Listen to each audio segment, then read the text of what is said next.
Makanya dalam ilmu hadis ada termasuk bagian yang juga rekor dalam memalsukan hadis adalah al-qussas wal wa'adh. Al-qussas wal wa'adh, yaitu para pemberi ceramah, wa'adh, dan para qussas, para tukang cerita. Karena memang kita ini suka sesuatu yang sifatnya aneh-aneh. Tersebutlah dalam cerita. Kadang-kadang isinya mengajak kepada kemungkaran, bahkan kemusyrikan.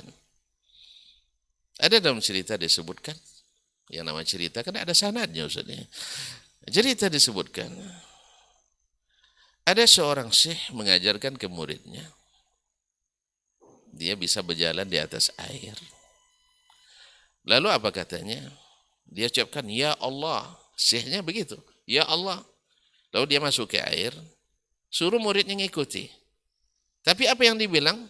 Bukan ya Allah, ya syekhi. Disebut nama syekh. Ini tala'ub syaitan. Jadi sekarang syekhnya memang seolah-olah minta kepada Allah Subhanahu wa taala. Walaupun dia sudah bayar panjar sama, ini pasti yang begini-begini pasti bayar panjar. Karena nanti kita sebutkan ciri-ciri wali Allah itu dan mana ciri-ciri wali syaitan.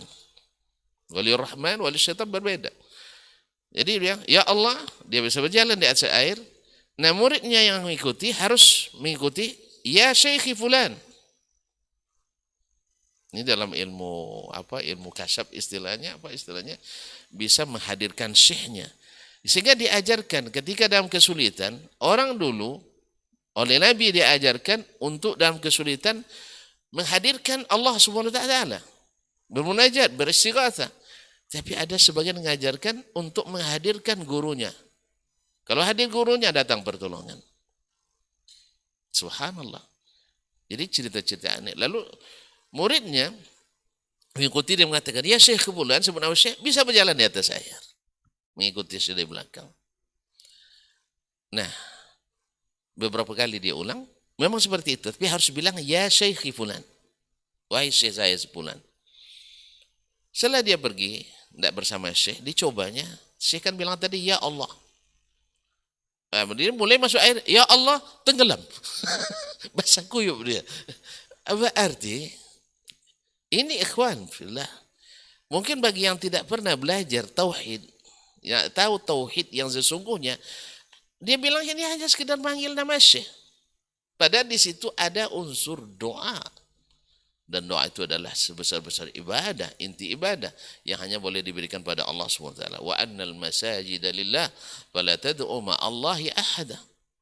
Sesungguhnya masjid itu milik Allah, jangan menyeru bersama Allah seseorang pun selainnya. Akhirnya dia tak bisa. Tapi ketika dicoba lagi, ya syekhi fulan, bisa lagi. Oleh itu Imam Asy-Syafi'i rahimahullah ta'ala mengatakan, hatta law ra'aituhu yatiru 'alal hawa aw yamshi 'alal ma' lama a'tabiru syai'an hatta ara mauqifahu minas sunnah. Andainya dia bisa terbang di udara lalu dan berjalan di atas air, saya tidak akan menganggapnya apa-apa sampai saya lihat bagaimana dia menerapkan sunnah Nabi sallallahu alaihi wasallam.